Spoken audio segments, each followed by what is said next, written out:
bring it to an end that way. But look at how that primary unit is skillfully navigating all of that truck traffic just to keep up with her, even using the shoulder when she has to get around traffic. And that primary CHP cruiser has done an excellent job, by my eye, keeping up with her. Not easy at these speeds. Yeah, certainly not. And she's at least going 100 miles per hour. We've seen up to 113 miles per hour.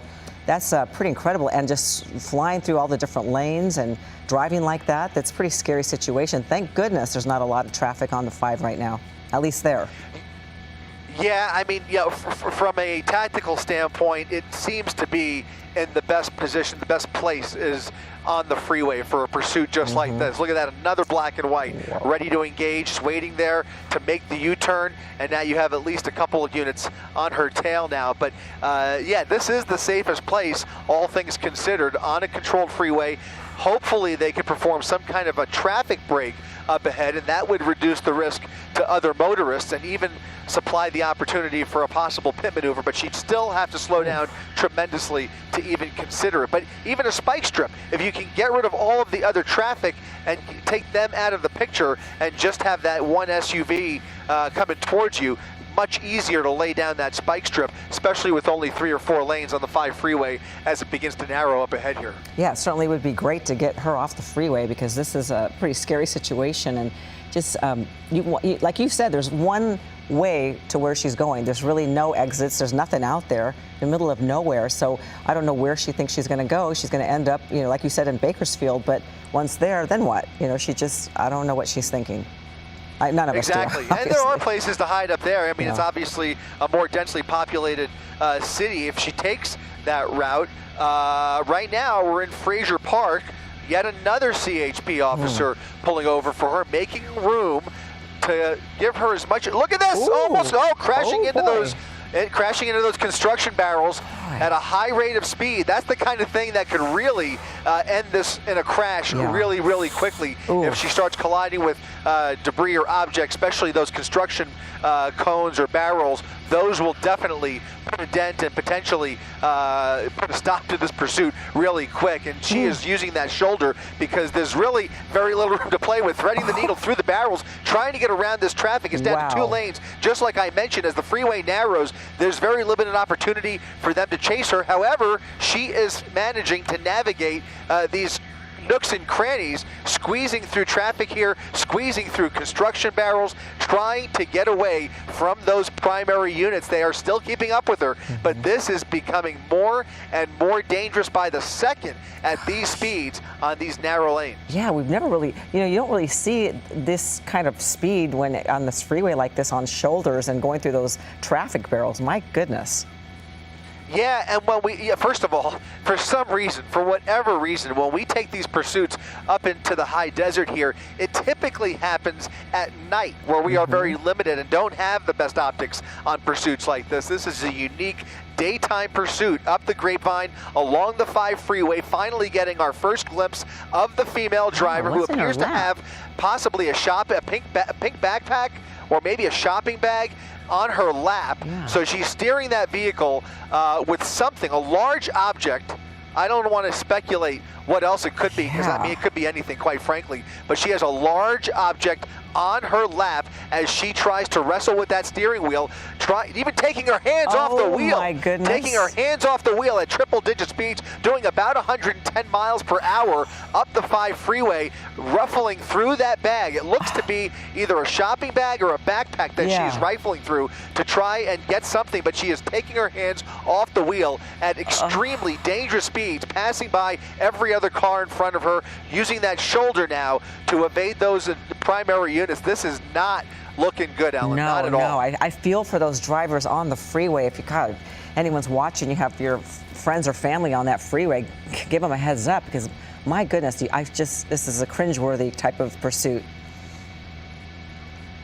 Yeah, it really is. And by the way, in the last several miles here, we are now on a downhill incline that is really accelerating all of the traffic on the freeway, including that pursuit vehicle. She's obviously got the pedal to the metal, still pushing 95 miles per hour here, and she will have a decision to make whether to take the 5 northbound or to get off at Bakersfield. We'll see what she chooses coming up in the next couple of miles. but the traffic situation should Look at her. lighten a little bit more, but she's still hugging that backpack, trying to get something out of it, driving with one hand on the steering wheel, that left hand wrapped around the steering wheel, and that right hand trying to get a hold of something in the bag. She is all over the paint now, all over the road, as she tries to continue this pursuit up the 5 freeway. This is just a really nerve-wracking situation. There's so many other cars, even though volume is relatively light. Just one wrong move, and somebody's going to get hurt here at these speeds, as this distracted driver is now just refusing to slow down. Yeah, watching her go through that backpack and looking down while she's going that fast, you know, you don't realize how fast you come upon another vehicle if just a second looking down.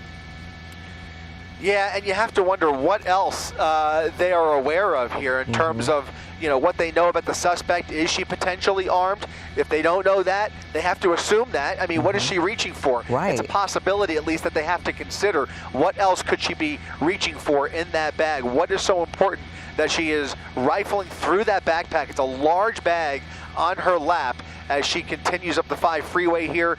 Again, weaving across all lanes, and the CHP, if we widen out a little bit, has put a little bit of distance between them and her. So they have fallen back about a quarter mile at least, and whether that's intentional or unintentional, I'm not quite sure.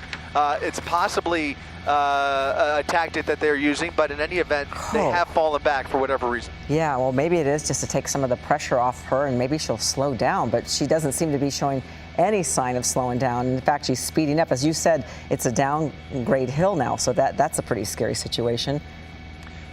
Yeah, and now we've kind of cleared most of a high rate of speed that they are unable to keep up with here. Yeah, showing 113 miles per hour. We're going to show on the right side of the screen there just a few minutes ago, had to maneuver over these traffic barrels, and there you see it right there, knocked one over, was kind of trapped for just a little bit. Thought for maybe that would slow her down, but no, in fact, it just speeded everything up. Yeah, it really did, and if anything, maybe she's starting, it could be an optical illusion. Let's go ahead and throw up the real-time speed tracker. It looks like she's slowing down slightly. So instead of 110, we're still talking in the 90s as she passes every other truck on the freeway. Not a whole lot of car traffic. Again, volume relatively light up here, but just enough to be dangerous. Rifling through either a shopping bag or a backpack that is in her lap that we saw just a few minutes ago. You might be able to re-rack some of that video. You could see her with a backpack in her lap, a pink backpack, with one hand on the steering wheel, at times taking both hands off the steering wheel at triple-digit speeds, coming very close to other traffic. At one point, she even struck a construction barrel as she sped through a construction zone, but it is unclear at this point what has caused that damage. Some minor damage on the front right fender of that vehicle. Also, the front bumper appears to be dangling off as well, at least a part of it anyways, as we take a closer look at the front end of that stolen CRV. Again, that is a Grand Theft Auto suspect behind the wheel of that Honda CRV, guys. On the right-hand side of the screen, we're watching video from just a little bit earlier where she's driving with no hands. She's rifling through that pink backpack, sometimes with one hand. All lanes, weaving across all lanes over the gore point. Almost went airborne there, to be honest with you. Losing control. This will do it. A major rollover crash under the freeway at Quail Lake Road. She might have seen something that she didn't like there, maybe even a spike strip, but in any event, she made a last-minute decision to get off, and that is the end. She is in a very, very major crash, rolling over multiple times into the pillar of that been ejected there. This is a major collision at the end of this pursuit at the 5 freeway and Quail Lake Road. What you guys saw just now was about as bad as this could have possibly ended for the driver inside that vehicle. Man, that was rough, guys. Chris, look at that. I'm sorry you had to see that, but that was a rough crash. And there's that pink backpack that it was ejected from the vehicle there. Wow, Chris. That is a horrible accident.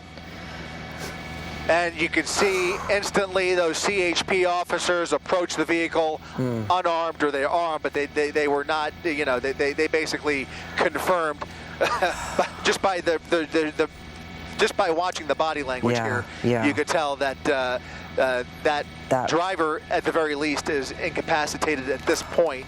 Obviously, the call is going out for fire rescue. They're going to come out here and either attend to her or declare this a DOA, but that is a hardly survivable crash by my eye. Yeah, well, we apologize for everybody at home that had to see such a distressing accident, and boy, that was a bad one, Chris, and thank goodness there were no other cars involved and that there was no other vehicles in her way.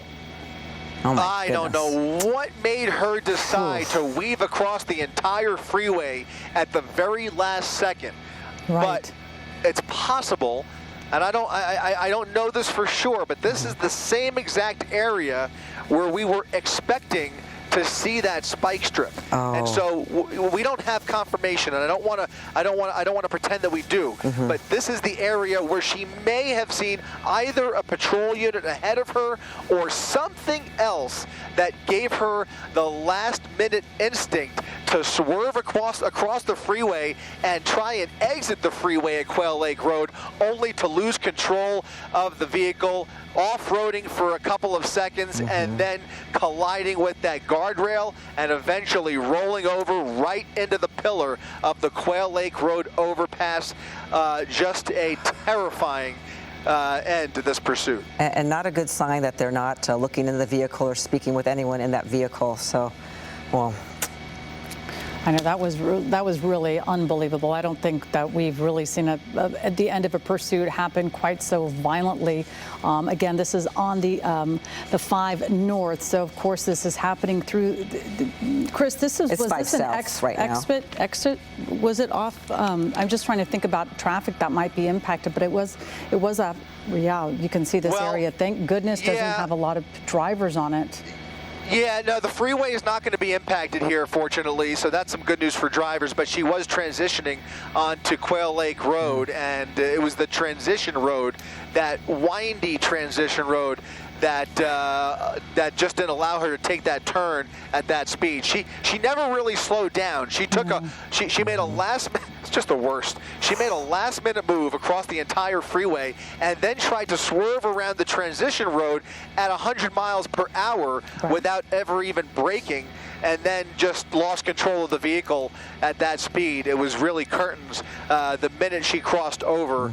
I just, you can only imagine, you know, what the condition of that person is at this point. But you can see CHP now getting into position to cordon off the surrounding area here. They're going to control the scene and wait for fire rescue, but it may take a few minutes before they actually can get somebody in here. But they have a lot of work to do, and a major crash at the termination of this pursuit that's going to have to be investigated.